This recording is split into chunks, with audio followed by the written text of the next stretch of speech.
Okay. So it was when I was hanging out with fucking Kelly, right? So I get off work and she's at the All-Star. So she calls me and she's just like, we're all at the All-Star. You should come. You should come by. This was when I was in that apartment with Gani behind All-Star. Have you heard this story or no? So I go there after work and they're like hanging out, getting drunk and stuff. And they're with this couple, like this like a Pat and Rod type couple, like Font Hill, like the mom and dad are just chilling. But then they're starting to get drunk and they're buying everybody drinks. So we're hanging out with like this 50-year-old couple and they're just like buying us beers and like just having like going crazy. And so at the end of the night, like it's like 2 a.m. and this guy's just like, you know what, we got more beers at my house. Like you guys should just all come to my house and like we'll just, we'll get drunk, we'll hang out. So we're like, all right, let's keep this party going. So it's like, it's me and Van Zyl and one of his buddies and then Kelly and like one of her friends. So we get there and we're like just hanging out in like just regular people's houses, like pretty rich, like super nice house. So like we're hanging out. He's just like, all of a sudden he's like, oh man, I got to show you guys something. Like, you guys want to see something? You want to see some of my toys? We're like, whatever. We have no idea what this guy's doing. He goes downstairs to his safe. He comes up with like 3 or 4 guns. Like, he's a collector. And like Cougar Magnum, like one of those little silencers. Just like the weirdest shit, man. Like just... A Magnum will take your... Just the stupidest stuff. So he takes all the... Like, this is straight out of like a...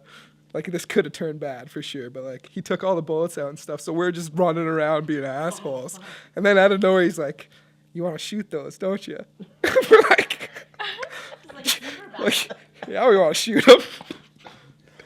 So, like, he's like, all right, let's go. And, like, at this, I'm starting to freak out at that point. I'm like, this isn't a good idea. Like, really. This guy is so wasted. Like, everyone here is drunk, and he's got a bunch of guns, and he wants to know if we want to go shoot him. So, like, at that point, I'm saying, like, I'm not going. Like, no way. So then the other dudes are just like, we're going. They finally talked me into it. So I'm like, all right, this is fucked. So it's Van Zyl and the dude in the truck in front of us, and we're in the back.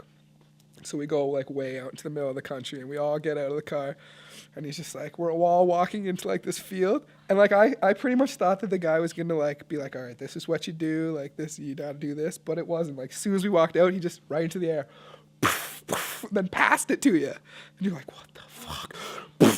And just blast one. So we all like right in a row, all 4 of us blasted the gun into the air. Then this old 50-year-old man's like, we gotta go. And he runs in his truck. We're like, what the fuck? So we're like all running into our cars so the cops don't come. And then they book off. And like, so me and the other dude are following them just like in shock of what just happened. And we're just laughing and like going crazy. Can't breathe. Like it's just a huge rush.